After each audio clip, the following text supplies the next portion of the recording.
Well, Maggie joins me now, along with Julie. It's great to see both of you. And how was it yesterday? Because this has been a long-fought campaign, hasn't it? Absolutely. It was amazing yesterday. We had a great day, didn't we? Yeah, it was really exciting. Yeah.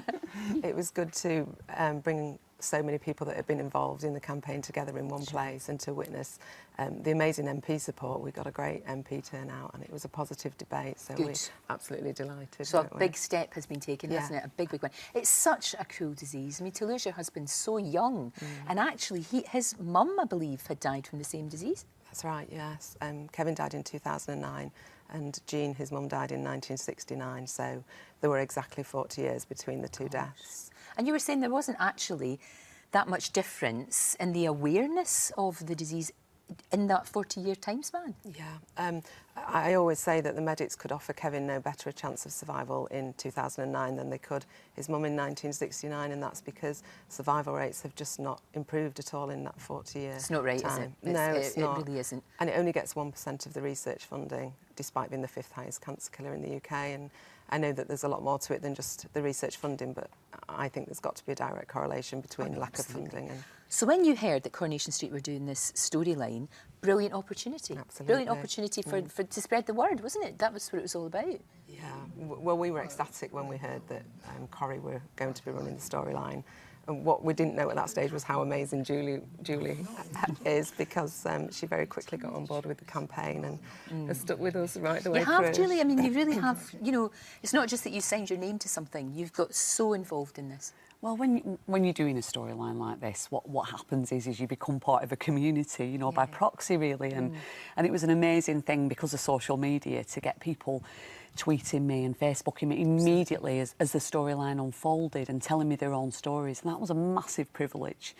And so when the e-petition was brought to my attention and I got behind it, it became clear that we could, you know, together we were a bit of a force to be reckoned with. Very much so. It was like yesterday was a culmination of that. It was really fantastic. It's fantastic. Formidable force. Formidable force. But you have, and you've taken every opportunity. You've very deservedly won the NTA Awards, the National TV Awards. And you mentioned, you know, the campaign then. You mentioned it last night when you collected your TV Choice Award. So it's brilliant that you can do that you've got that platform to do that. Well, it's one of the best things about the job, you know, and it's like, and for me, to have this storyline as my leaving storyline and for it to possibly be starting to help make a difference in the pancreatic cancer world and for people who've lost people to pancreatic cancer.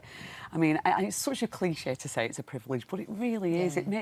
It's just like, it's a life's work, you know. It's the pinnacle of your life if you can do something like this. No, it's absolutely brilliant, the two of you joining up together, and so that we all know about it. I mean, there's not very, very few people now are unaware of the disease.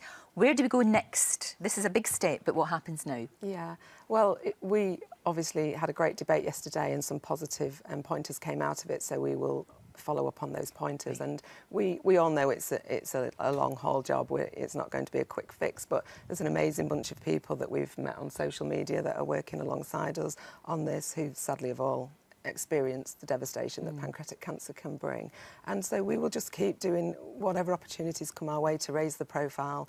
We'll follow up with the MPs and the Minister from yesterday. So there's lots of things still to do. It's really good, it really is. But we miss her and Corrie. Absolutely. Don't we? Don't you? Yes, I do. It's like, it's just not the same. And every time I see Roy on his own... Oh, no, I can't bear it. It's too awful. I know. I know. It's a terrible thing, but, you know, something great has come out of it. That's the thing I can sort of... That's very, very true. But we do miss you. You played that so beautifully. Well, thank you. And it was like losing a friend. Oh, it really was. yeah, Absolutely. it was for me as well. I know, absolutely loved it. I really you. did. We hope to see you back on our screens really soon. Yes, January. Absolutely. Come back and tell us all about that. And please keep in touch with us about the campaign. And I wish you Lorraine. all the very best. I think you're doing an amazing job. Thank you. Thank you both very much. Thank you.